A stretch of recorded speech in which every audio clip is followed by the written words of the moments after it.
Good evening, everybody, and welcome to the Spin It Social Hour. Wow, it is an absolute pleasure to be here with everyone. My name is Stefan Kaplan, and I am the founder and creator of the Spin It Social Hour.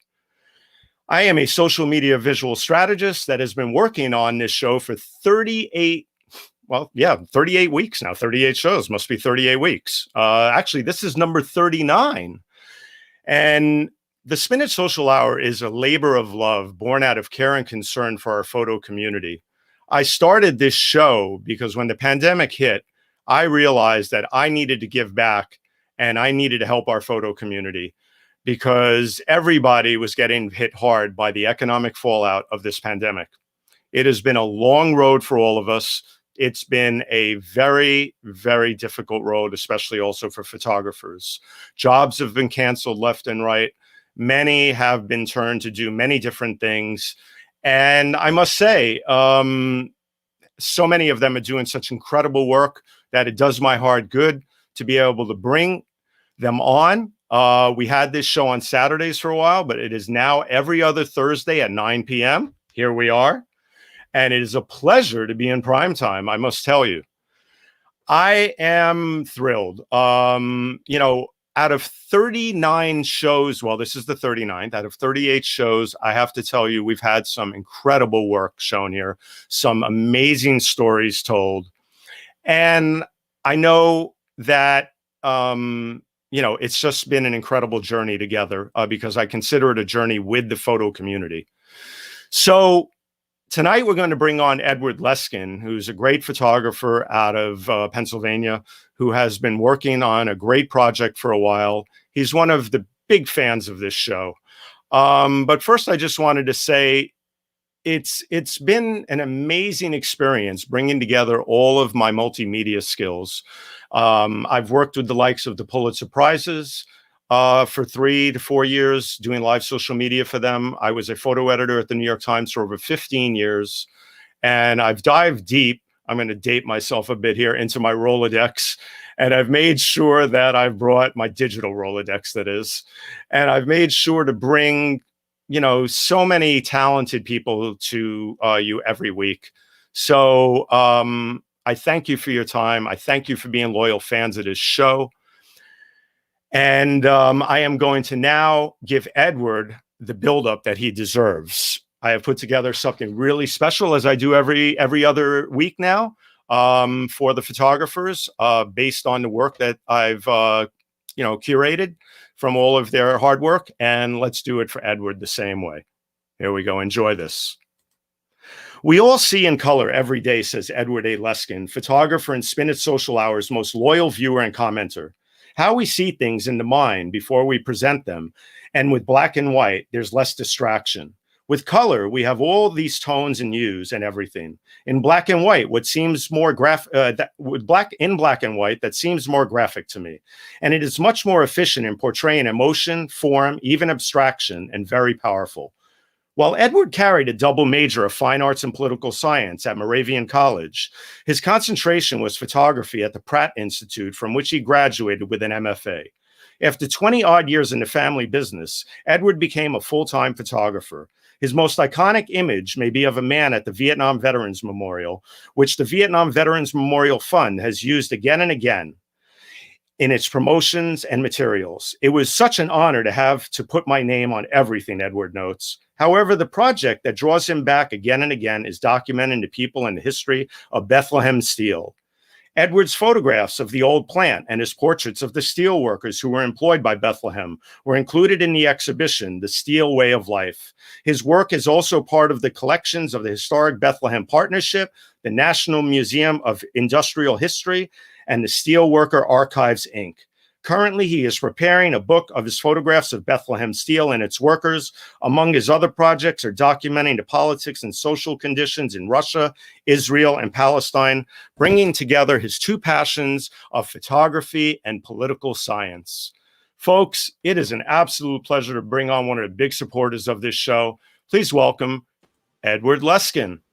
I'm honored, Stefan. Thank you. That's absolutely beautiful, your introduction. I'm speechless.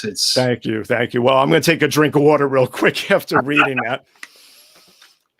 That was quite the bio and buildup. And I have to tell you, you deserve every bit of it because you are really dedicated to the craft. I'm always thrilled to meet somebody such as yourself who's a purist and who's so dedicated to classically trained, number one, so into the art and has not succumbed, even such as myself in many ways, because being in social media, to the social digital whole thing. You stick true to form, and I'm going to really look forward to showing all of your work. But first off, please tell us, how have you been doing during the pandemic? Well, like everybody else, we're in a whole new world, with everything being shut down. I feel like I'm on a different planet. And I so want to get back to the way things were. We were discussing this the other day, the slices of pizza that I like to get in New York, and there's just so many things about, I want to see people's smiles again. With everybody with the mask and everything, it really, it's like a bad science fiction movie. So hopefully we're going to get out of this and we'll rediscover our humanity again. Yeah, no, I know it's been tough. It's been tough.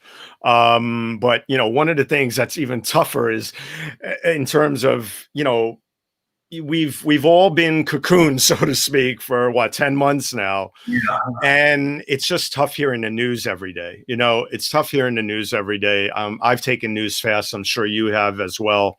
Because it really takes its toll on the senses after a while. And one of the things that is really important is to make sure that we continue to move forward. We can't let everything dismantle everything that's being done in society. We have to move forward while the scientists and while the doctors and while everybody else try to get this thing under control, and we owe so much to all of our frontline health workers and everything else. But anyway, we're going to talk about something else. Interestingly enough, is your work that has, in many ways, the economy, a lot of things that have taken place over the years, has taken its toll on an industry that has meant so much to this country, because it's helped build half of this country in many ways. So tell us how you got started in photography, first of all, and then lead us into your passion for documenting Bethlehem Steel, and then we'll start showing some of the work. Well, my interest in photography go way back. Even my father used to shoot Polaroid all the time, and I was fascinated by the technology about how that worked. Mm-hmm. And I played around with it here and there. And I remember, maybe about 1980, my mother went into the hospital, and I was real upset. And my father asked my mom, your son is so upset. What does he want? He says he wants a camera. So my father bought me my first SLR, and I started to experiment with it. I enjoyed it very much. And, at that time I was going, I transitioned into high school, and it basically collected a lot of dust until I really my last year of college. That's when I discovered the magic of the darkroom. When we see that first image appear from the chemicals, I was like, wow. I know, it's magical, isn't it? Yeah, and what the thing is, like my second printing session, I started seeing an image, and then it turned yellow. There's something I didn't do right in the darkroom. I said, I think I'm going to be lousy at this. Well, you certainly are not lousy, Edward. You are anything but a total pro. And the thing about talking about Bethlehem Steel, that's something I've heard about my entire life. I was born in 1965, and my father came to this area as part of this computer company that they were going to sell equipment to. Mm-hmm. And he was the branch manager, and it was called, the company's name was Frieden. And one of the primary customers was Bethlehem Steel. And I remember hearing over the dinner table, like he would say, they just showed me a new piece of equipment at the plant. You know, they were so proud of it that they wanted to show my father everything that was happening there, because you know, everybody was connected. And you know, this is a way of life. The people don't realize that an industry like this, it wasn't just about the people that worked there, it was everything that was around it. All that business supported many different things in the community, and even the community itself benefited from it. So when it finally closed up in the mid 1990s with the last cast, and finally the demise of Bethlehem Steel itself later, you know, it was like something had died. It was really a strong hit, and that's something that we see throughout the country. I mean, how many times have we heard this story? Right. And you know, in a place like this, you know, we talked about this, and when I first heard about it, I was absolutely amazed. 80% of the skyline in New York City was built with steel that came from specifically the Bethlehem plant. Wow. So we were discussing this with my friend that's going to come on, Bruce Ward. I was just thinking, if he didn't really know what he was doing, some of that steel might have hit you one day in New York. You know, thank God they knew what they were doing, and boy, it's still standing. It's really a monument tribute to the men and women that helped build this country, if not the world. It really is. It really is. You know, I'm a born and bred New Yorker. I was born and raised in New York, in Greenwich Village, and you know, we were just talking about this the other day. And two things we were talking about, you and I. We were having some great discussions. You know, you're amazing to talk to. You're so knowledgeable about all this stuff and have so much history in your head. That, you know, I worked at the New York Times, like I said, for years, and a couple of our photographers there did a lot of work on some of the steelworkers many times. Fred Conrad did portraits of them. Chang Lee, another great photographer, did a lot of work, you know, used to go up on some of the structures with the steelworkers. And, you know, there's two things. One is I grew up looking at the Twin Towers, you know, sadly enough. Yeah, you know, and I grew up actually going down there, bike riding near them, skateboarding near them as a kid with my friends. And then we were talking about the segue into after the just devastating time of 9/11. Yeah. And the point that I'm getting to is that then we hit on the point that, could you imagine the feeling of the guys that worked on putting up the Trade Center, seeing that, number one, and number two, then rebuilding it and showing the strength and the fortitude and everything else to be able to rebuild and make this city what it once was again, and to then be the guys who top it off at the top. What a feeling that must have been. Talk about this, because you've been around these workers. So I'm going to let you now, please tell us about that, about their passion for what they did over the years. Well, you know, the thing about it is that, you know, it's not uncommon from what you would hear with people that served in the military and fought in wars. You know, they had a camaraderie. They would actually think of themselves as brothers and sisters. And, you know, it involved not only everything that was on the job, but outside, you know, like the whole social structure of everything that occurred in the community. You know, I mean, well, what do you do after work? I mean, you establish a lot of relationships, and these people were very, very close to each other. And right. You know, I think a lot of that has to do with the fact about how dangerous it was to produce steel. You know, it was really, at times, it was a terrifying thing. One of the gentlemen that I photographed and I participated in interviewing, Richie Check, all his brothers and sisters worked at the plant. You know, if you added up all the amount of years that they all worked there, it was over 400 years of contribution. And yeah, you can't even wrap your mind around that. No.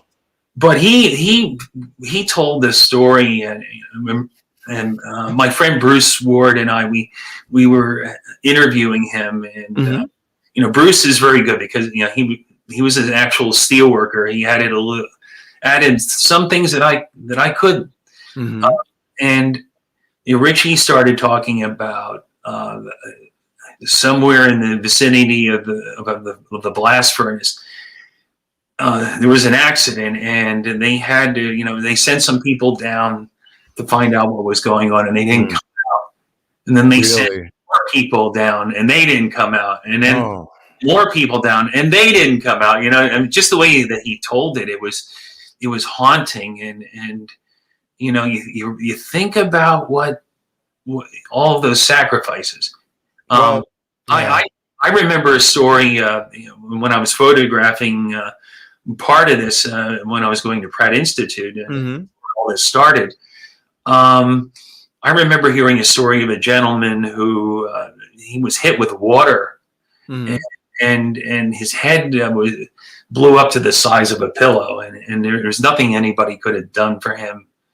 And you know, every once in a while, we would, if I would walk by the area, you would hear an ambulance, and you knew where it was going. Mm-hmm. You know, it's just your heart just sunk. I said, "What happened now?" Mm.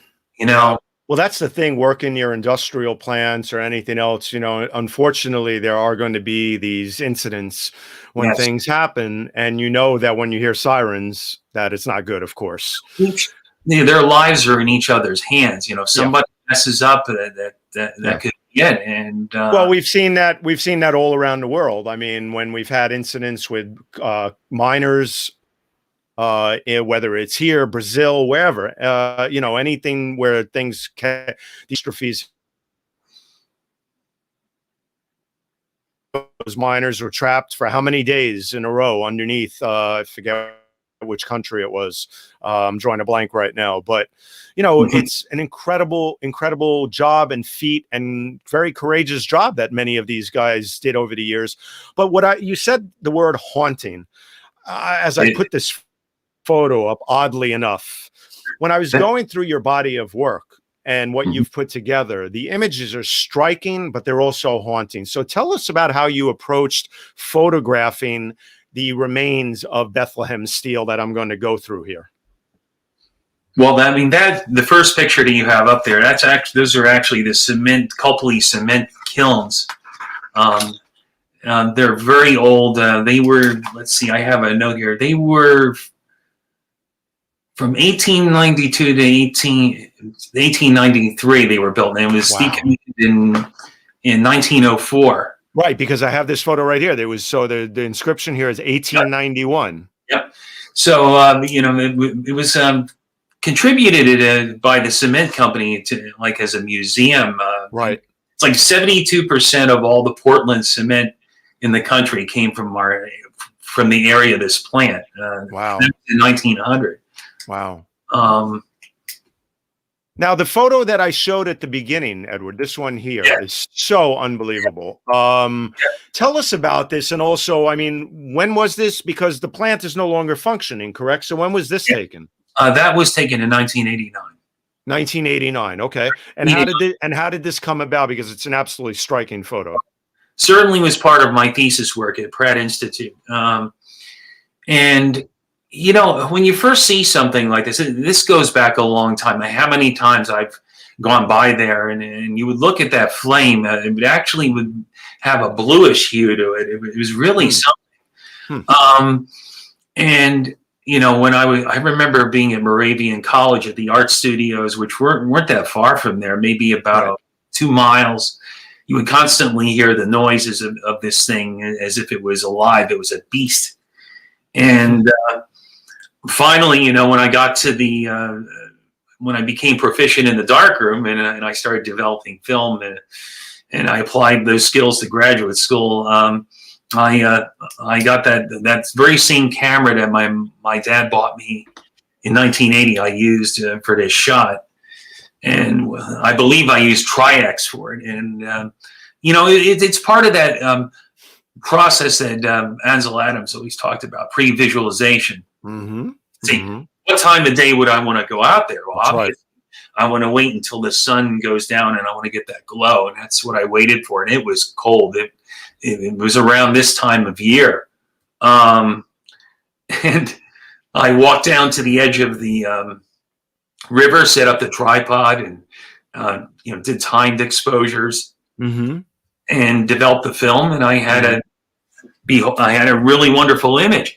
Well, that's the interesting thing, is that we're in the digital age now, and there are some really high-end digital cameras that take some unbelievable photos.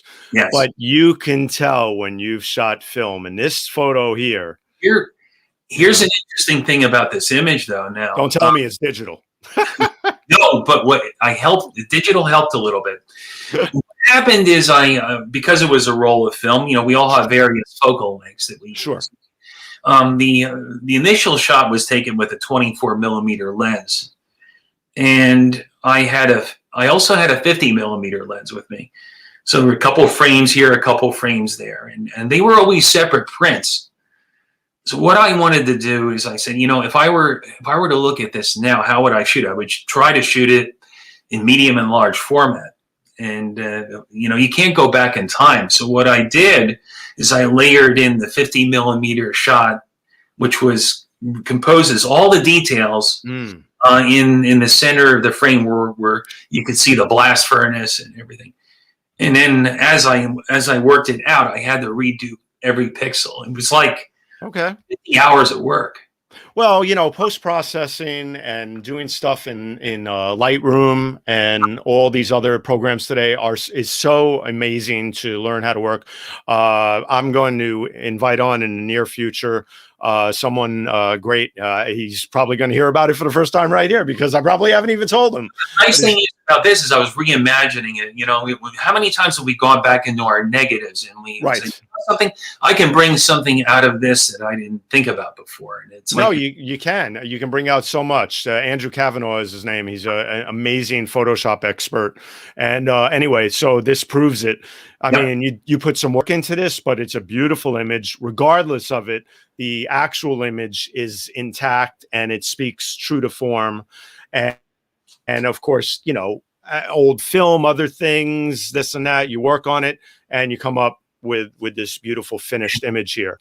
And when I shot it, the sounds that came from that place, it sounded like somebody was getting punched in the gut. You could hear all the gases erupting and the things like metal being slammed down and cut. Oh my! When we talk about that danger that we're told, I mean, it's like I'm over here and it's over there. It's like God. Right. Well, you've done so much work. I just want to start going through more of it here. I mean, I love I'm all about angles when I do my work. And I have to tell you, some of the angles are just phenomenal. The contrast, the black and white is just gorgeous. The contrast is, the clouds over this structure that is just, it's, wow, so historic. It's so powerful. That was taken recently, within the last few months. Sure. We may have influenced each other. You tell me to keep looking up. It's like oh well, that's very flattering. Thank you very much. Yeah, no, that's very flattering of you. 15mm. That's what I used, and of course these are remnants of the structures that exist on the plant site. Right. This particular shot I took in 1999. Now you can see there was a company that was hired out to do all the demolition. The name was Brandenburg, and you can see in the distance that very structure that I took a photograph of. Looking up, you could see the arches of it right there, beyond the horizon. And a lot of the people that were hired to do the demolition worked at Bethlehem Steel. So this particular gentleman was just looking out at what is going to become of all this. I was thinking of the shadows, and it looks kind of desolate. And it looks like Roman ruins. Yeah, it does. And it's the way he's standing there with that stick or something, rod in his hand, and looking out at that perfect angle, but yet silhouetted by this structure that it's so the geometrical shape, it's just so perfect. This is, a classic. I mean, all of your work belongs in a museum. It's American history, man. I mean, it's amazing. And, but I want to get to a point here as we roll through these photos, because I know about you. We've talked, and you're a wanderer, and signs don't always deter you, do they? No, they do not. They certainly do not. When I took that picture, I was like, the funny thing is where I took that from. I mean, you could walk right into the joint. Some people have actually done that. My approach was a little bit different. Okay. I had a friend at the time. She was going to FIT of all places, and one of her friends. This is when I was at Pratt, and one of her friends was going to Moravian College, and he also worked at Bethlehem Steel. Okay. And I talked to him. I said, there's something I absolutely have to have as part of my body of work. I got to get in there. I have to get into the plant. I know I'm not allowed in. Mm-hmm. He said, sure, we'll work it out. So one day we did some prep work talking about it. He says, you got to dress the part. And, of course, I had like a fatigue jacket, jeans, T-shirt. I had work boots. I don't even think I shaved that morning. I wanted a little razor stubble, and when we got in there, it was like the first thing he told me before we got into the plant. Mm-hmm. See, it's okay when you look normal when you walk in, but when you leave, look like you're upset. Right. Look the part, as they say. Right. Nobody will ask any questions if you look like if you look up mad or distraught. And maybe that's the thing about being. Maybe it's a lot of it was physically demanding. You have to think about. Oh yeah. Being tired. I couldn't imagine I'm sorry, but I'm tough in certain ways, but working in a plant like that over the years, mm-hmm. that takes its toll. That's hard. That is the hardest labor around, man. It is certainly. I love this particular shot. Amazes me. It was very low light, and I believe the camera I used at the time was a Minolta XE7. It was like a joint camera that was produced by Leica and Minolta, and it was a 35 f1.7. And I used a film called the Neopan Fuji 1600, and it really, for that kind of a thing, I really had to up the ISOs because of that environment. I want to make sure that we got all the shadow detail and everything. Right. Really, even to this day, I'm amazed at the resolution and sharpness. If you look at this, the first thing that my eye goes towards are two things. One is, first of all, the wheels on the what are those called, by the way? Those on top of that's where they cast the metal ingots. Those are called ingot molds. Okay. So you look at the wheels, and then the next thing that attracts me, of course, is the wonderful angle that you got them at, because the molds are basically in such a row. And then you have the spotlights on top of them, which sort of bring your eye down that whole row, straight down to the end. It's just you have a really wonderful eye, and you're a classically master trained photographer. The thing is, I didn't have that much time to do it because we were sneaking in. If you pull your camera out at the wrong time, right, you're toast. Right. So, I remember. One of the comments that was interesting about this, if you look at the top of that particular picture, I didn't take. That's part of it. I know. I wanted to show I'm sorry to do that to you. I wanted to show quickly the contrast between a historic photo that you got this for the show, and then to show yours. So this is Edward's, and then take a look at this, folks. Yep. I mean, here is the same sorry again, the molds that look at them. I mean, and this is a close-up of the wheels and then look at Edwards. I mean, just perfection in both photos. And the thing about them is, and I've been told this before, if you look at the statues at Easter Island, now look at the top of those. Doesn't it look like a nose? It has that Yeah. You know what? Wow, that is really fascinating. That's so true. We always draw these things in. Like, this makes me think of this. This makes me think of this. It's what a great visual that is. It's true. It looks like the stones on Easter Island. yes, it does. That is fascinating. But wow, what Big they are. It's like you start. right. They relate to each other. Well, let's move on to the other part of this that fascinated me was the height and the sheer power of looking at these structures from a certain angle. And as I always say, just look up. I would go nuts over here just looking up all day because I'd be there for days. I have a feeling today you're going to be there with your camera. Oh, well, I'm definitely, when this pandemic is under control, we're going for a walk, you and I. But look at this, man. I mean, the structure is just incredible, man, and so incredibly captured.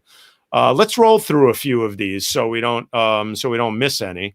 And now talk to us about the difference between shooting this structure and then going, which you don't do a lot of, but you do some of, and a fair amount of color. What is the difference? What attracts you to one or the other?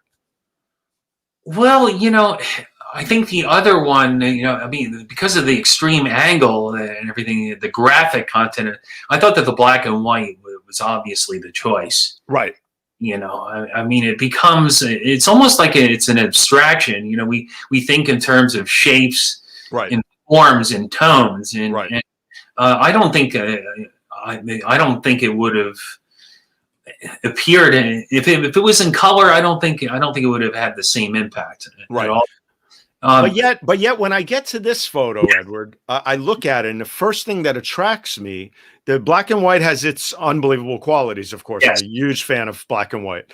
Yep. But I wish I was shooting it again. But what attracts me right away is the rust. You just don't get that in the black and white, No, and the funny thing is, I was thinking about of all things, I was thinking about Charlie and the Chocolate Factory. I was thinking about because you look at the colors, and right. Everything. So, it really, if you took all that away, it wouldn't really do it justice. And over time, as these things age, I mean, the amount of color that you see, there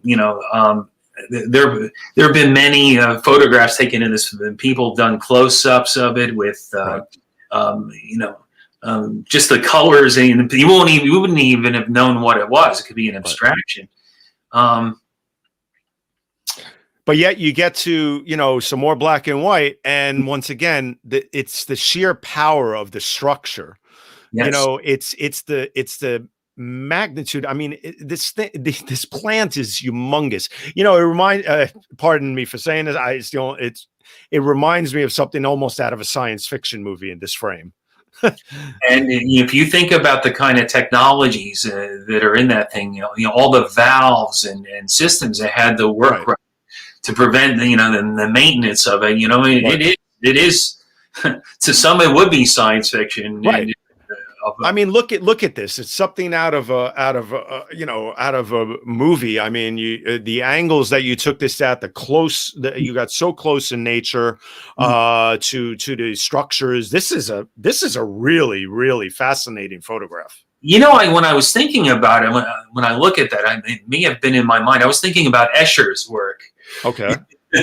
and the one with the stairs and everything. Mm-hmm, mm-hmm. Yeah. Well, the minute I look at this, I saw a telescope. Yeah. Well, it looks like a leg being held up with a crutch, or support. I'm just thinking about that pipe. What would happen if that structure wasn't there? Anything underneath it wouldn't stand a chance, And that's how this thing is constructed. And if you talk to people even today, a lot of the like the small railings and fittings that you see there, those are pretty fragile. But like the thick pipes, the major structures there, they're not going anywhere. It's very, very thick grade steel on there.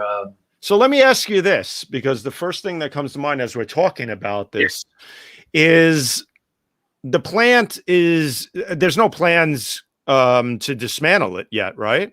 No. Actually, it's part of the historical makeup of the area. Good. It was transferred. It was the furnaces themselves are controlled by Sands. They were controlled by Sands Casino, and of course that's under new ownership now. Okay. For Wind Creek. But you know, I mean, the idea is, I mean, a lot of places they chose to knock these things down, and you know, for our history here, you know, that would be like, you know, in a strange sense, you know, you think about the Holocaust and you think about the importance of Auschwitz. Right. And I'm not saying that this is Auschwitz, but no. you know, it has a history. And you know, you think about the movie The Shining.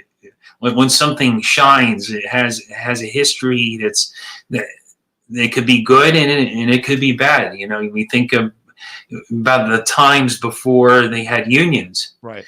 There was a lot of strife and a lot of problems with safety. And you know, once that came into being, of course, that had a substantial impact on the quality of life of the people that worked there in a positive way. That image that you're showing right now, that was along the Hoover Mason Trestle, and it's a little kitchenette, and it's frozen in time. It's the way it exists today.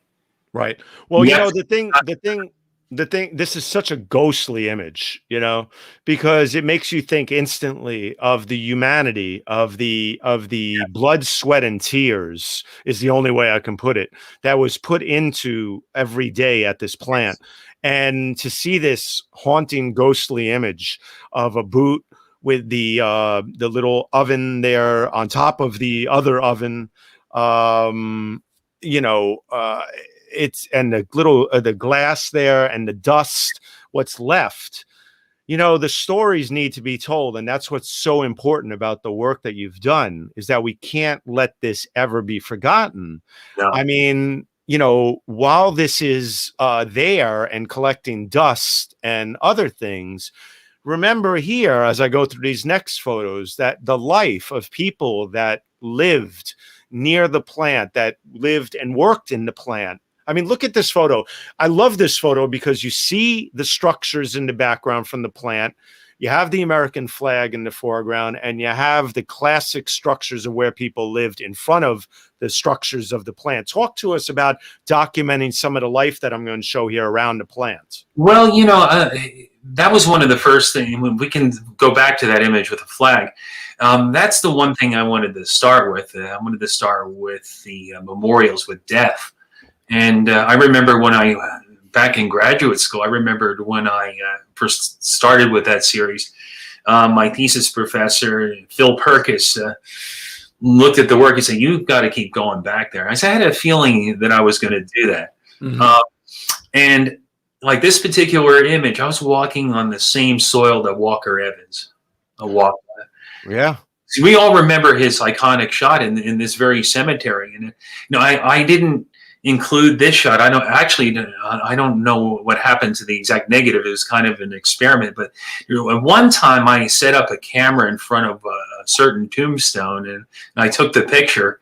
And then I saw Walker Evans exactly in the same position that I was. Mm-hmm. And I've never saw his picture. There wasn't anything that was telling me, well, I'm going to do what Walker Evans did. Mm-hmm. The place kind of drew you right to the location. Right. And some places are like that. I mean, well, that's the thing. You know, you and I and photographers who have done this for years are, you know, we see things in a certain way, and it just sort of, it's like a magnet. It pulls you right towards it. The minute you see it, you know, you start positioning yourself, you start, you know, figuring out the light and the composition. And many times, or certain other things will just fall into place. Yes. For example, if you were on the street and this wonderful little girl all of a sudden just ends up in the picture with the freight cars going by, the cargo cars, that carried probably coal and other things. Yes.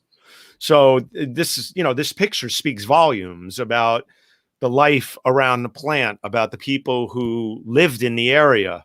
And then this photo struck me as just so, let's face it, man. I mean, let's be realistic here. It's a tough life in certain ways for a lot of people who worked around these plants and who lived around these plants, right? Yeah, it certainly was. I remember when I first produced that image, and that was actually done when I was in graduate school. And my thesis professor took the print and ran down the hall with it. It hit that hard. Wow. And yeah, it was an honor. I remember when I was taking the picture, I started, when we take photographs, if we really want to get into our subjects, it's good to generate a discussion. Like, obviously they're saying, what are you doing here? Right. I told them I'm documenting the Bethlehem Steel in the community, and we started talking about what's going to happen. I said, what do you think's what's the future of this? Right. And this gentleman was drinking a beer. He says, I'm not sure if this is going to be forever. Yeah, no, it's and when she clutches her chest, it's that feeling of uncertainty. This is the future, and it was, the sun was going down. Yeah, I mean, the sun's going down. He's looking down. He's holding his beer. She's clutching her chest. Yes, it's on a street with not a lot of pedestrian traffic, if any at all. What an incredible like photo to have in the collection of what you've captured.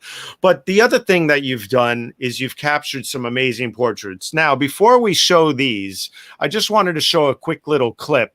And then we're going to bring on your friend Bruce, because he's been waiting patiently after a day of rehab on his knee. And as a former steel worker, we're going to give him the respect that he deserves and bring him on now. But let me just show this. Let me just show this clip. So let me go to the thing here. Let me stop chat and let me go to the file I have ready for everybody and show them this magnificent clip that CBS News did. I'm going to mute myself actually.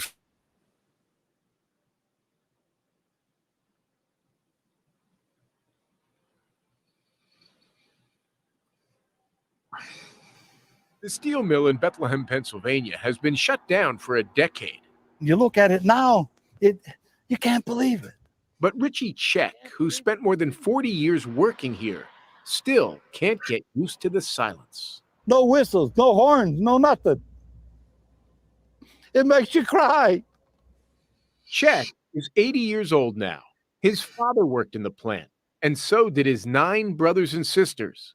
It was a place where 32,000 men and women made the steel for ammunition, aircraft, and battleships during both world wars.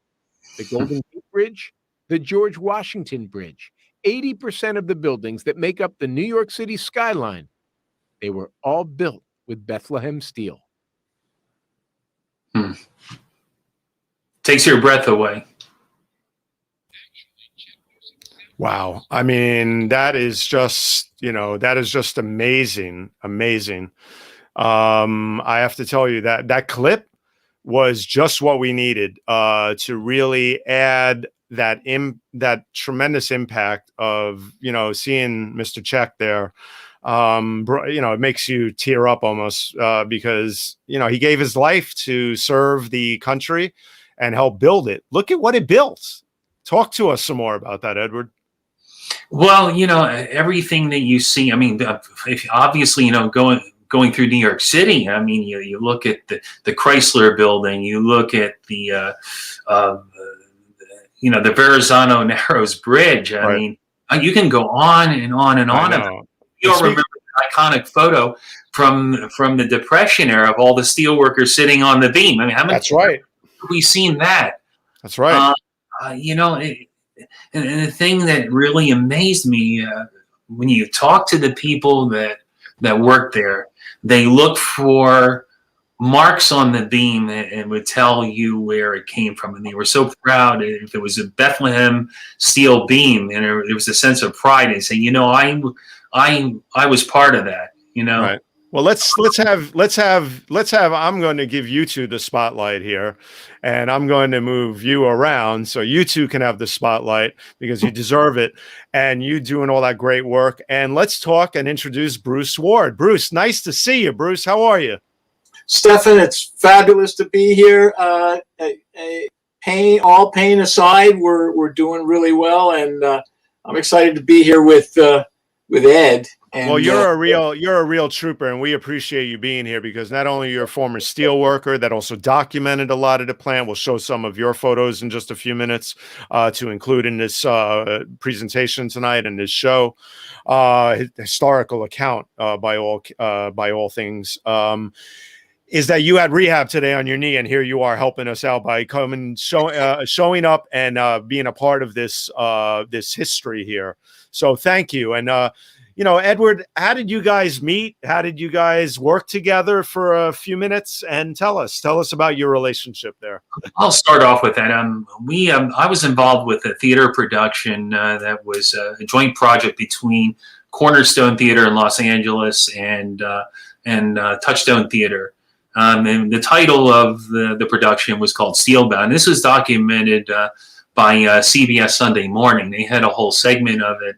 Mm-hmm. And basically, it was a production that wanted to remember the past, but show the community, hey, we can't forget the past, but we have to move ahead into the future. And the lead character, played by Bill George of Touchstone Theater, he was Prometheus, and he was this iconic figure that was chained up on top of this ladle, and the whole thing was a struggle about how to come to grips with your past and to move ahead on the future. Mm-hmm. And he finally finds out at the end of the play that the chains were created by himself, and he had to free himself to move forward. But during that production, I started doing portraits of the people that worked at Steel. There were actual steel workers that were performing in the play, and the play occurred in 1999, and it wasn't that many years after they were working. So as they appeared then, it's pretty close to what they would look like when they would, when they were working there. This image is 𝐒𝐸𝐽 that you're showing right now. If you look at the flag and all these people coming out, that's the main entrance to the plant gate. Right. And that was during a dedication ceremony when they were unveiling a war memorial that was actually constructed by the steelworkers. And at the time, this is 1989, I just happened to bring my camera in. I was like jogging, of all things, with my camera, taking it, and I saw all these steelworkers, and they were coming out with flags. I said, "Oh my God, I got the shot!" And I was just all over it. Well, you nailed this picture. I mean, he's standing there picking up his belt a little, and who the gentleman was. Now it was all. Getting back to this theater production, I wanted to find out, I wanted to get more into the people that worked there. I started doing these portraits. I started asking them questions, and the art director at Touchstone Theater suggested that I talk to Bruce Ward, who worked there for many years, and he was involved with videotaping and interviewing steelworkers. I was interested in getting more material, and I needed to make some friends. And boy, we became really, really good friends. The guy with the flag, if you go back to that, I was able to meet him years later, and Bruce and I had a chance to interview him. And he was in addition to being a steel worker, he was a professional boxer. Now, Bruce, you can say a couple things. Bruce, why don't you tell us about this? Because I look at this guy, and I'm sorry, but he's bigger than mine. I'm going to say one thing. No, I think the first thing and maybe it's just me because I grew up, with an Italian grandfather, but he looks like Jake LaMotta almost. He is from that era, indeed. And Jack was a prize fighter, and look at those hands, man. He had a record. He had a record of 20-5 with 17 knockouts. He had sparred with Larry Holmes, wow.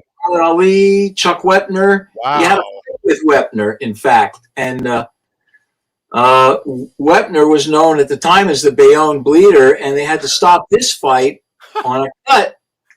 What a name, the Bayonne Bleeder. Yeah, but Jack was one hell of a guy. You know, you can And just there was not a nicer person on the face of this earth. he looks like a sweet. He looks tough as nails in the left and sweet as I'm sorry for saying it this way, but I'm just going to say what comes to mind. Tough as nails on the left and sweet as pie on the right. He'd probably knock me out for saying that. You know, you had to be careful around Jack because he had all this power. I mean, he was a very powerful man. Look at him, man. I mean, you could just tell, man, that this guy, you know, he lived that work, but he was also a prize fighter, and he was a tough cookie. Tough time about that, right? What did they do to him in the locker room?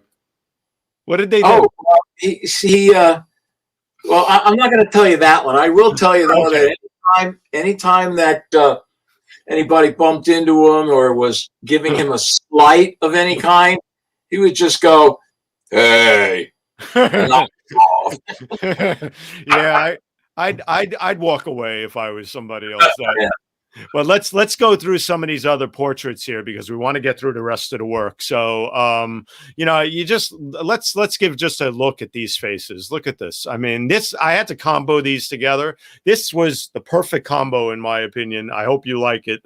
I thought that the two workers here together were just, you know, side by side. Just absolutely striking. What a contrast in the look. Yeah, you know, between the two of them. Very serious, a little more mellow on the right, but yet he has the Bethlehem T-shirt underneath. I don't know what you call the jackets and the stuff that they wore when they used to work in the plant like that, but of course that's protective gear, obviously, that he's wearing on the left. That's a furnace coat. What's that called? At the blast furnace. What is it called, Bruce? A furnace coat. A furnace coat. Okay. Well, that thing. It is insulated and it is a silver in color. I'm not sure if it's an aluminum alloy or some other kind of protective. And I don't know. It's a heat and spark shield is what it is. Okay. Full jacket. Incredible. But then you get to the next set of photos here, and I had to put these two together. You know, I love curating this work from you great photographers out there because it gives me a chance to go back to my roots of being a photo editor at the Times and doing these types of combos and things. This is just perfect. You have the guy on the left with his blasting helmet, not blasting helmet, with his welding helmet. And then you have the gentleman on the right. Trying to read the inscription on the helmet. It says it's hard to read, but you have the gentleman on the right. He's wearing all his Indian and other jewelry and stuff. Everybody had a name. He was Joe the Hat Wilfinger on the right. Joe the Hat Wilfinger. Joe the Hat Wilfinger, right, Bruce? Stephen, the great thing about these shots are when I see these people, I worked with these guys for 20, 30 years. Right. Oh, excuse me. Not only, you know, can I relate to their look, but it's like all these memories we had, you know. And these two guys, I mean, all of them, but these two guys in particular look so amazing. I would love to sit down at a bar and just have a drink with them and talk with them for hours, you know. Well, the guy on the left, Les Clore, he was actually a member of the Green Berets. Wow. And Indian Joe the Hat Wilfinger, he had Indian blood in him, and he was a cook.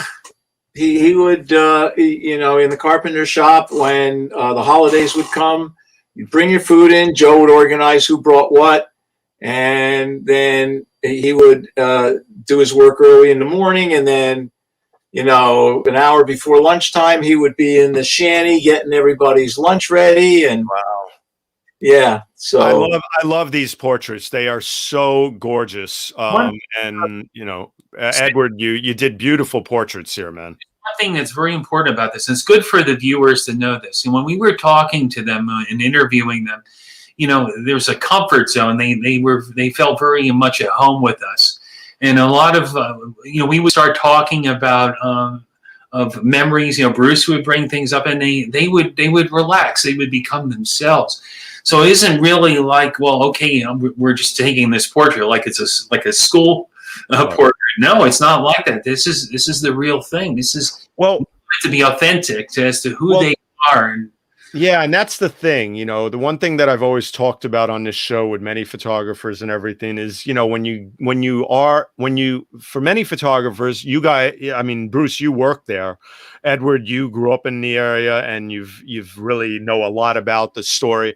Most photographers, when they walk into a scene, it takes them a little time. Some of them get it instantly because they just have that magic about them. Some photographers, where you get close to your subjects, you become a fly on the wall, and you get that closeness, and therefore you get those beautiful moments because the trust is there, the feeling is there, the camaraderie is there that develops really quick sometimes, and sometimes it takes longer. With you guys, it's different. You've been around these people a lot, and you see it in these photos. I absolutely adore these portraits. Boy, thank you. I absolutely adore them. They take me right in there with them, and I want to get to know these great steel workers really fast. So let's go through a few more here. And here's Mr. 𝐒𝐻, as he was in the story by CBS News, standing there. Unfortunately, you told me he did pass away. Correct, Edward? Yeah, unfortunately.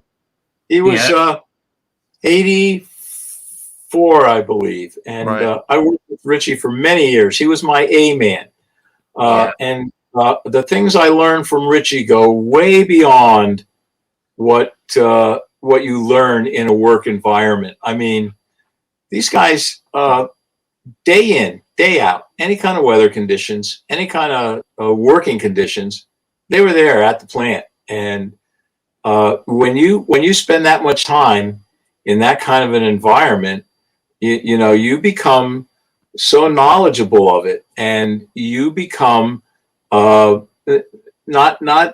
to say an expert, but you become the person who is going to keep the next generation alive.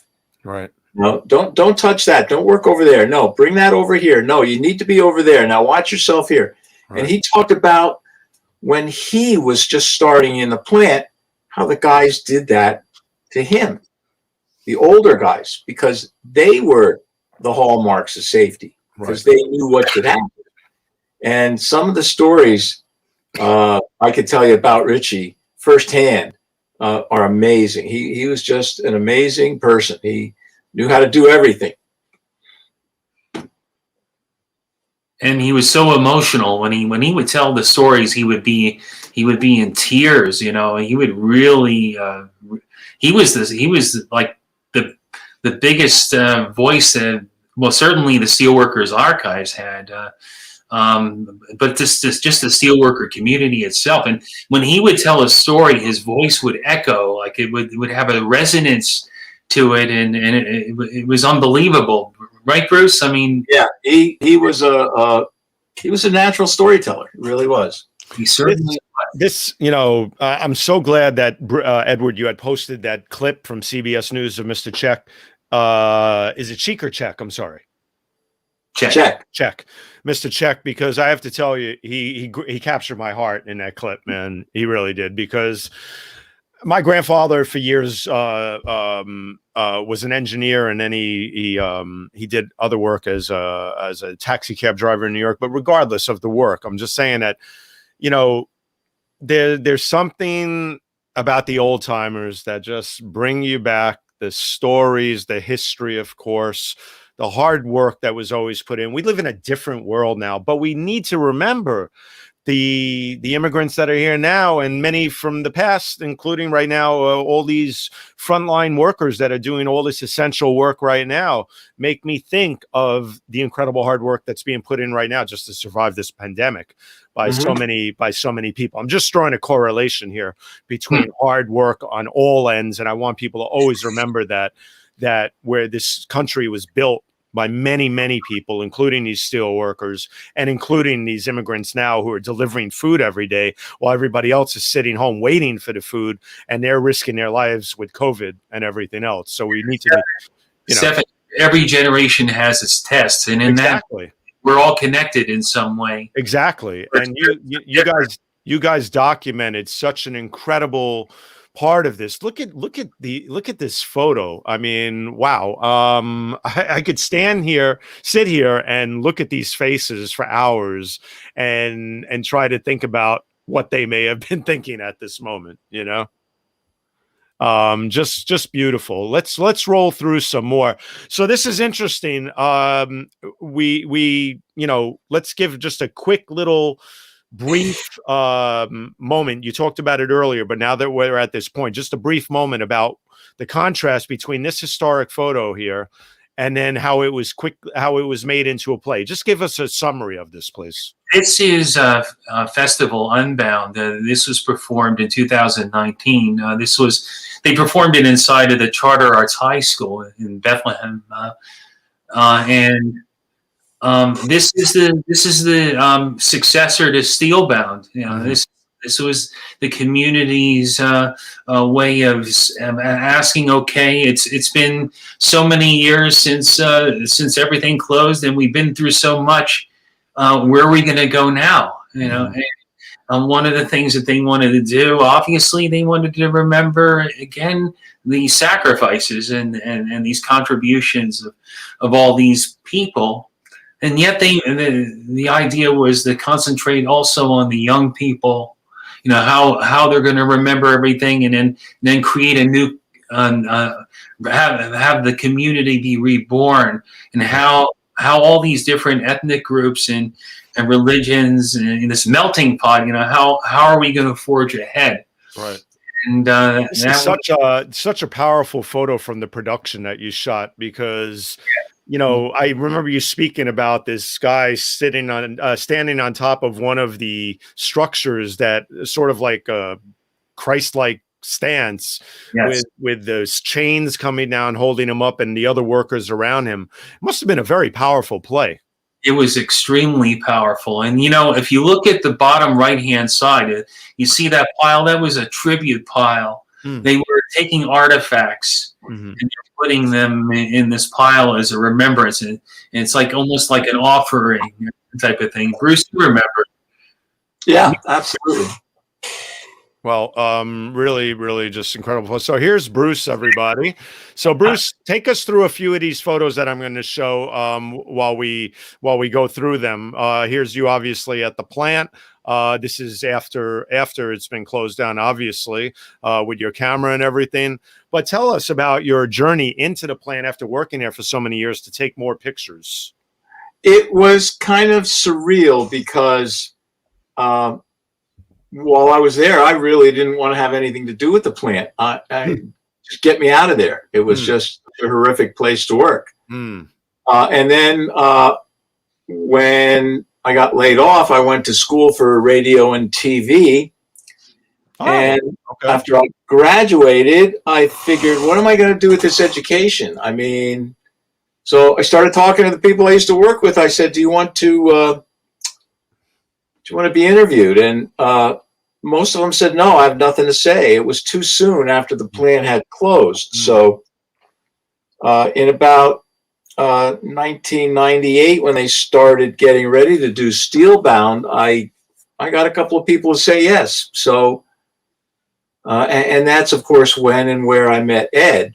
But the image before, now this is during the plant's operation. These two guys are getting ready to change the skip tub, which takes the raw material from below grade up to the top of the furnace to get dumped into the furnace to be made into iron. Wow.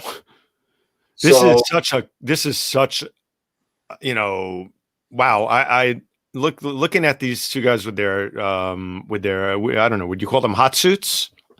No. It's cold. It's cold outside. Those are Carhartts, probably. No, I meant car suits to keep them hot. I didn't mean hot suits. I meant in terms of keeping them warm and everything. Yeah. Because that's the industrial Carhartt stuff. I know that stuff well. I had a friend who worked on the tracks in subways for years, and Carhartt is the brand of choice. Yeah, it is.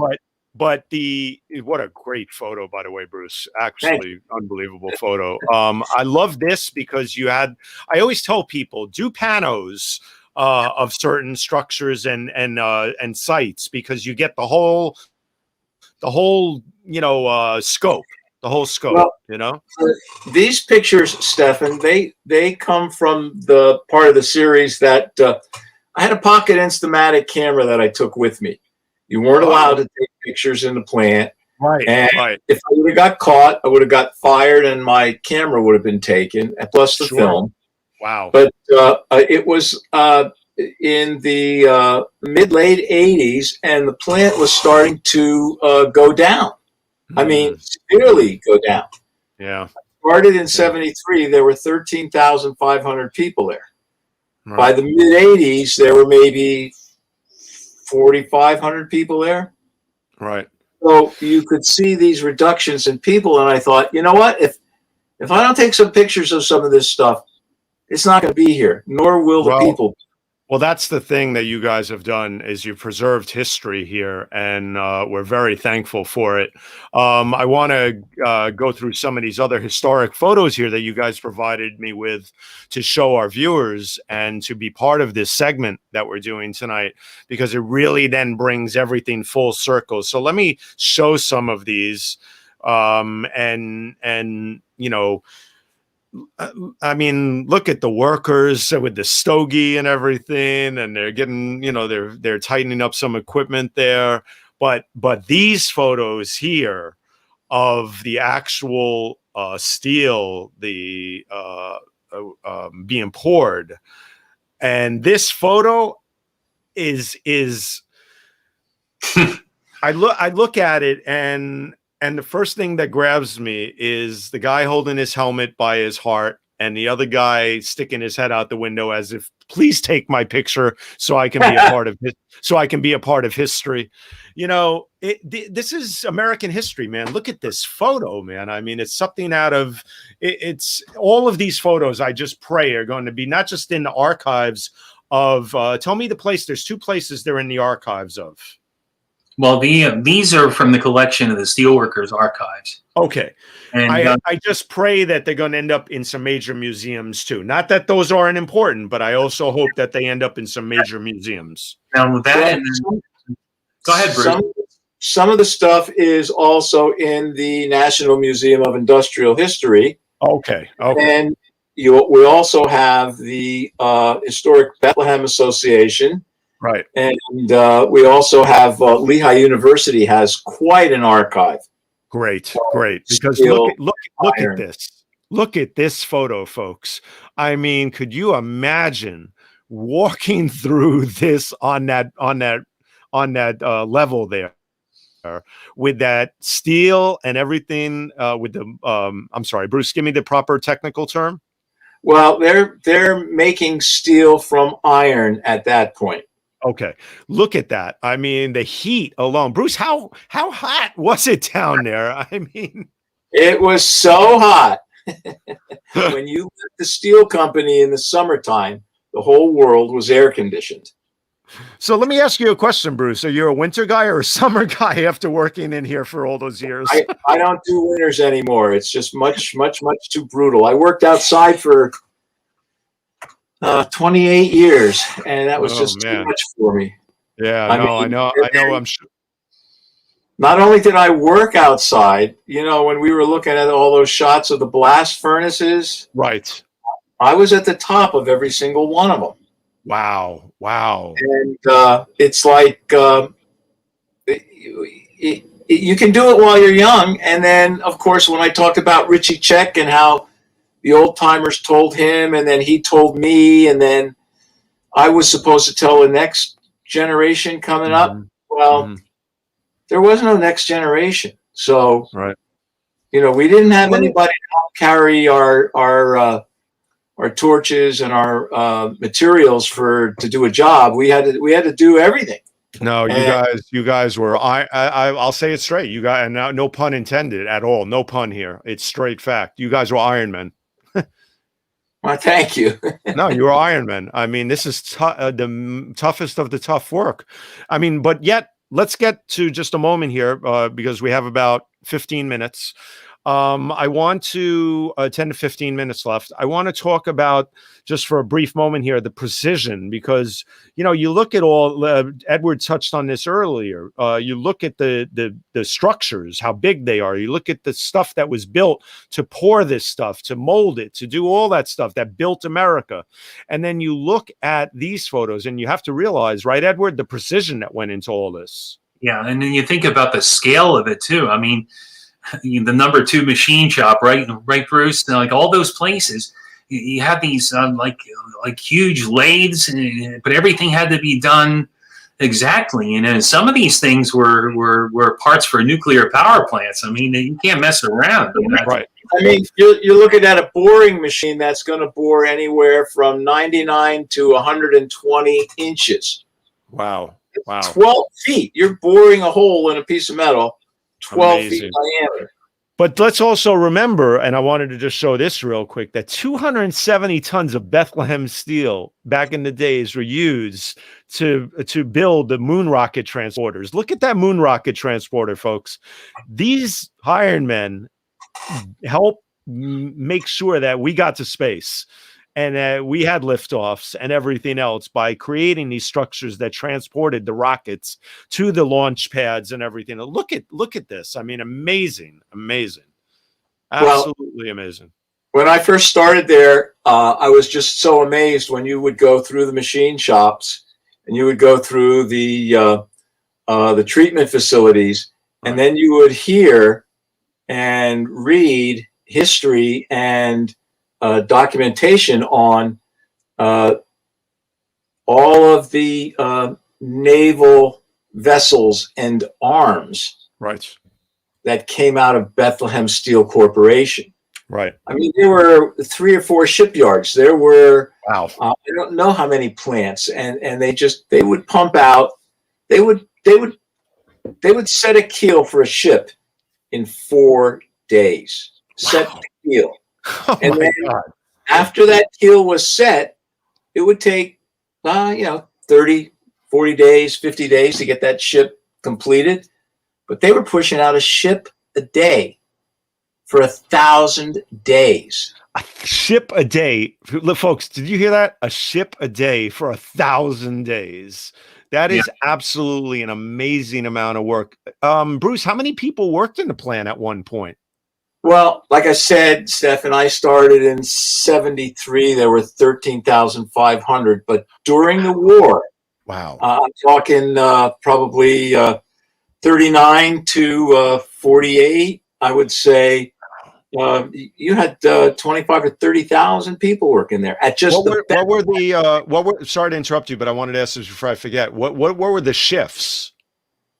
The shifts varied a few minutes in some cases. They were 7 to 3 day shift, 3 to 11 middle shift, and 11 to 7 day shift. But if there was a a huge shop that had a big turnover, they would stagger those shifts by 15 minutes, sometimes a half an hour. Right. So that you had your men still working on the floor as the new people were coming in. Wow. So that you could keep the communication viable. Well, we have to remember also that bridges were built with this stuff. I love this, Edward, a magnificent photo. I love the way you capture bridges and roads. Here's some classic work by Edward of some of the rail lines that used to run through the area here. And you can see how old they are. They're breaking apart now. But look at these beautiful photos and Edward's touch with the incredible black and white work and everything else. Edward, these are magnificent, especially this one. This one is just stunning. Yeah, and you think of all those. I mean, it's very likely that steel came from the Bethlehem plant. Yeah. We're looking at things from a certain era. Right. That's what we see. And Bruce, I remember I was telling Stefan about this. You guys would look for marks on the beams to see where you wanted to find information about that, and you're very proud of that, right? Yeah. Whenever you go on a vacation, didn't matter where it was, if it was the ocean or if it was, north or south, any big building that you would go into, you would see if you could find a bare section of beam and see if it came from the Bethlehem plant. I hear that, man. I hear that. It's just unbelievable, but Bruce, I just wanted to say thank you for coming on the show. I wanted to say thank you for what you did for our country, helping to build it and everything. And I hope your knee gets better. I know it's been hard on you lately. You've been a real trooper to come here tonight with your knee up, probably up on a chair, and moving upstairs for better lighting for us for the Spin It Social Hour. You know, thank you. Thank you for maneuvering around your house today for this and being here. It's been an honor, Stefan. I appreciate you having me. Thank you. Thank you. We'll talk to you soon. You take care of yourself, okay? All right. Very good. Thank you, Bruce. Okay. Stay around though. Okay. Okay. We'll I was gonna take leave, but if you want me to stick around for a couple minutes, I'm still here. Stick around. We're gonna do a little photo afterwards, so we have one together. I'll be right back. Okay. So Edward, I wanted to roll through a few of these as we need to close out soon, but I wanted to we're not closing out any time in the next few minutes, but I wanted to go over these because there's something iconic that you captured here. There's something that just is universal. I mean, you look at this photo and you went to the Vietnam War Memorial, and tell us the history behind this photo. Well, this was in the mid-1990s. I took this, around 1994 I took this image. And of all things, I was going down to Washington, D.C. There were some political activities I was interested in, you know, being a political science major. Sure. And after I was done with that, you know, of course I had my camera. And at the time I had a medium format 6x9 Fuji GSW 690, which they call the Texas Leicas, you know. And I had a Pentex digital spot meter, same meter that 𝐒𝐸𝐳 used. And you know, I had this image in my mind. Like I'm going to get an image of the wall, but you know, you're not really sure exactly how that's going to happen. And when this happened, the first thing that I did, I noticed the sky. I said, "My God, this is really incredible." And what I did is I was shooting a T-Max 400, and I didn't care if I overexposed the sky. It's not digital. Right? I didn't even knew what that was back then, right? Right. And I metered towards the darkest area of the wall because I wanted to get all the detail. And the only thing I had to wait for was the right moment when somebody would touch it, because everybody's touching it. And it happened. It was a very short period of time, and boom, and there it is. You know, but it was part of that pre-visualization process. It started to take shape, and then you have that very small period in time where it's almost we're in the zone. You know, when the magic happens. Yeah, no, it's when the magic happens, and you captured it beautifully. But you know, the thing that so Mark Lee here says that he has actually, we have to interrupt for a second because Mark's a big fan of this show too, and always a great supporter of every show on the air. Not every show, but a lot of shows. Does Ed have any relatives in North Carolina? I know a friend of mine, Shannon Leskin, and her husband. Wonder if they are related. She is in the arts education field. Interesting. I'd have to do some research. If we are, it's great. It's a less lonely place in the world, right? Well, Mark may have found you some relatives there. Mark is a great. He is a very knowledgeable writer and podcaster and many things. Everybody should look up Mark Lee online and find his shows. He says he loves the work of Ansel Adams and everything. But, you know, the important thing here that I want to get to real, not quick, but I want to touch on as we close out soon is this amazing image has been adopted and taken a life of its own with the Vietnam War Memorial Fund. Tell us, Edward, tell us about that. It's one of these things where you develop it, you look at your work, and then you put it away. And I went to a bookstore and I was looking at these images of the wall. I said, you know, something, I think I might have something that's really interesting, because we always compare things with other artists. You know, I thought, you know, maybe I do have something special. So what I did is I called the Vietnam Veterans Memorial Fund up and I said, you know, I think I have some images. Could I please send them to you? And they say, sure. And in about 3 days, I got this phone call. And their special events coordinator called me up. Her name was Libby Hatch. Unfortunately, she's not alive anymore, but she was a great woman. And she said, "Can we please please use this image. Wow. And I said, the only thing you got to do is just put my name on it, credit it. I want to help veterans any way that I can. Of course. And they, it was like, it was like a mutual respect, and it really touched me. Well, I think it's really, really important to contribute to something so important. But of course, your credit needs to be on there. I mean, yeah, absolutely. But even the ability to give something back to society and affect people. I had this thing on display at this art fair. It was in Allentown, and a veteran came up to me, a Vietnam veteran, and he fell in love with the image. And I gave him one of the pictures. And he asked me, we became friendly, and he said, would you like to go down with me to the wall? And I said, I'd be honored. And then when we were going down, he said, this is the first time that I ever went, and I needed somebody with me to support me. Well, they also made a coin of the picture. One of your friends, I believe, is it 𝐒𝐲𝐿𝐴? It was the 25th anniversary. Okay. It was minted into a coin, and I made the press. It was in the paper, and it was like an honor. But I mean, wow, what an honor! But you've been there, you've documented some of the visitors down there and everything.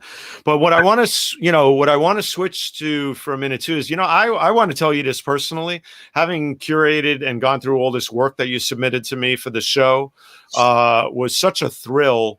But also it got my juices flowing thinking about what I'd love to see you do more of. I'd love to see you do a lot of work too on these classic air shows and Americana stuff. You capture Americana really beautifully.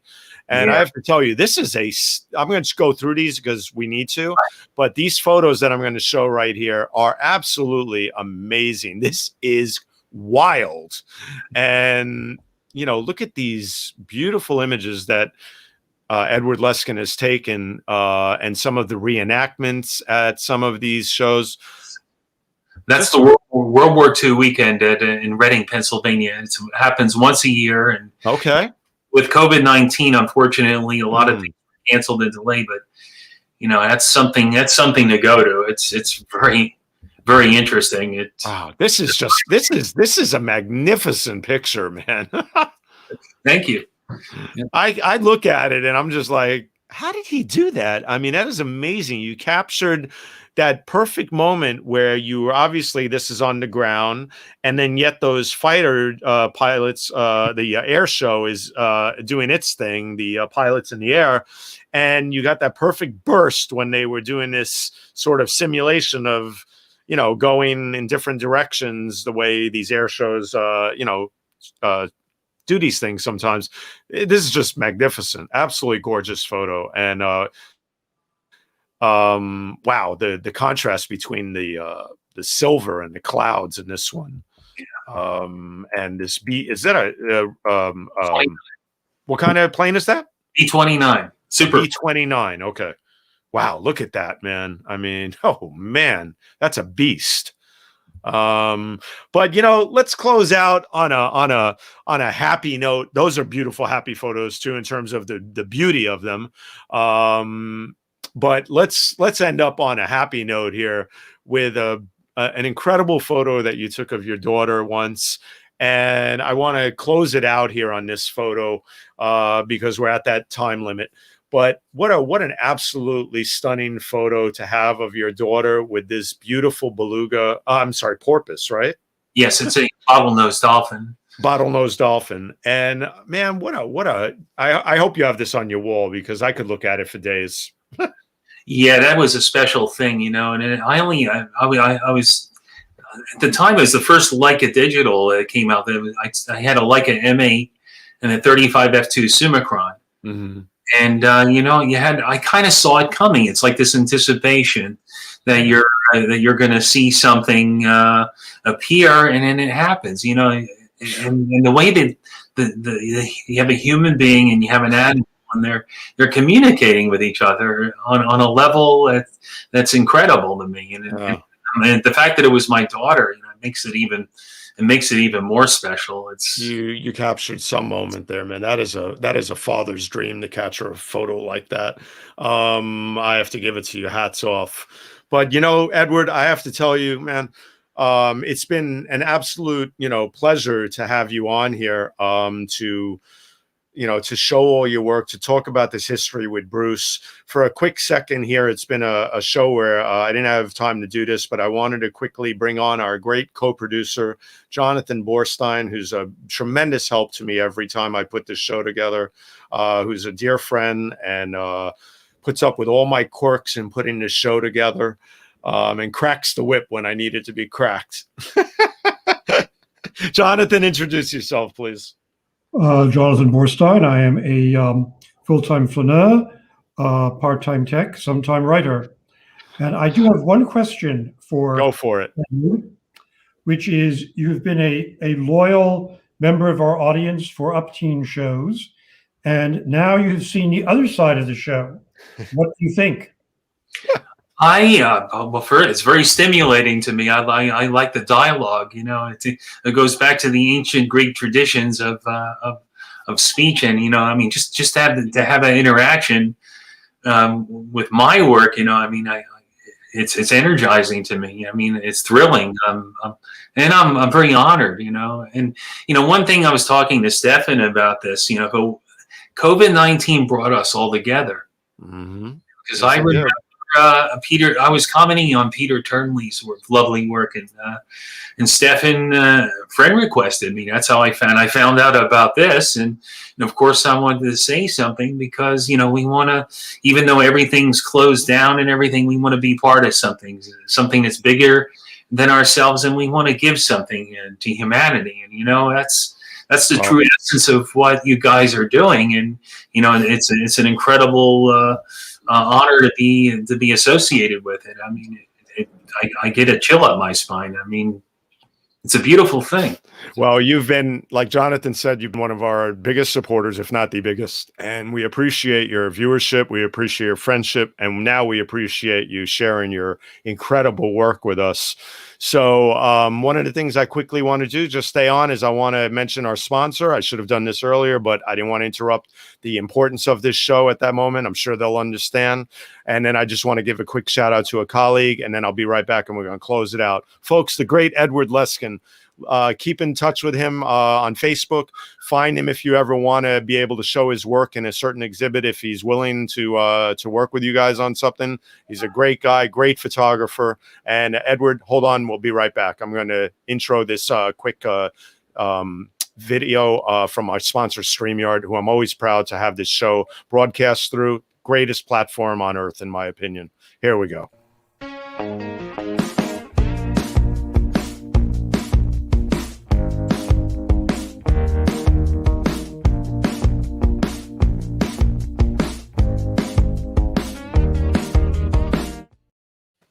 All right. The other thing I want to do, folks, is I want to give a quick shout out, real quick shout out to 𝐒𝐨𝐮𝐵, my dear colleague and dear friend, for his Sunday NYT read along this Sunday, February 7th at 8:30 a.m. Join Sri and the NYT read along family and the A team, as I call them, with Neil Parekh, the producer, and VP of DigiMentors. Sri and Neil do incredible work with DigiMentors, who I consult with, I work with, and we do a lot of things together on Sunday NYT read along this week with an ex-colleague of mine and one of the most famous sports writers in history, 𝐒𝐩𝐢𝐧. Please join him. It's Super Bowl Sunday. There's no better time to be on the Sunday NYT read along than with 𝐒𝐻𝐧 and Sri. This is going to be a classic one, folks. Tune in. We've got a classic matchup coming in this week between Brady and Mahomes. I'm looking forward to that one, everybody. So turn in for Sri Sunday NYT read along, please, on all channels, and just hashtag NYT read along and you'll find it. So, folks, what an hour it's been. I have to tell you, I'm thrilled. I really enjoyed this show. I loved Edward's work. Take care. Let's say goodbye, everybody, to everybody. Good night, everybody. Take care. Bye-bye. Cheers. We'll be back in 2 Thursdays. It's every other Thursday now, the Spin It Social at 9 p.m. Thank you very much. We'll be back on the 18th of February. Take care now. Bye-bye.